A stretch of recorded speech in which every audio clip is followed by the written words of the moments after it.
नायगावच्या गडगा येथील प्राचीन महादेव मंदिराच्या परिसरात गुप्तधनासाठी खड्डा. नायगाव पोलिसांची धाड, 7 जण अटकेत, एका महिलेचाही यात समावेश. नांदेड जिल्ह्यातील नायगाव तालुका येथील गडगा शिवारात गुप्तधनाच्या शोधात असलेल्या टोळीला पोलिसांनी रंगेहात अटक केली आहे. गडगा येथील प्राचीन महादेव मंदिराच्या परिसरात 7 जणांची टोळी गुप्तधनासाठी खड्डा खोदत असल्याची माहिती पोलिसांना मिळाली होती. या माहितीच्या आधारे नायगाव पोलीस ठाणे यांच्या पथकाने तात्काळ धाड टाकली. कारवाई दरम्यान 7ही जणांना घटनास्थळावरून अटक करण्यात आली आहे. आरोपीकडून एक कार तसेच इतर साहित्य जप्त करण्यात आले आहे.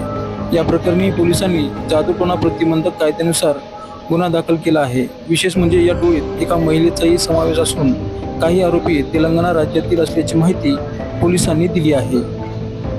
27 आणि 28च्या मध्यरात्री आम्हाला गोपनीय माहितीकाराकडून माहिती मिळाली होती की नायगाव तालुक्यातील गडगा या गावाजवळ काही जण गुप्तधन काढण्यासाठी येणार आहेत.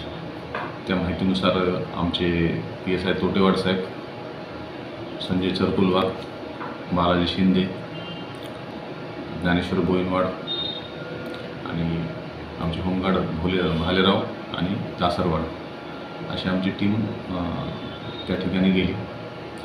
सदर ठिकाणी आम्ही सापळा लावून सर्वांना ताब्यात घेतलं. त्या ठिकाणी त्यांनी एक अंदाजे 1 ते 1.5 फुटाचा खड्डा खांदलेला होता. तिथे पूजेचं सामान, हळदी कुंकू वगैरे पूजेचं सामान पडलेलं होतं आणि त्या ठिकाणी 6 जण आम्हाला ताब्यात मिळाले. 1 जण नंतर पुन्हा त्यांच्यातला आम्हाला मिळून आला. त्यांना आम्ही सगळ्यांना ताब्यात घेतलं आणि त्यांच्याकडे आम्ही चौकशी केली, तुम्ही इथे कशासाठी आला होता म्हणून. तर त्यांनी चौकशीमध्ये सांगितलं की या ठिकाणी गुप्तधन आहे अशी आम्हाला माहिती मिळाली होती. त्यानुसार आम्ही तांत्रिकाच्या मदतीनं इथे गुप्तधन शोधण्यासाठी आलो होतो.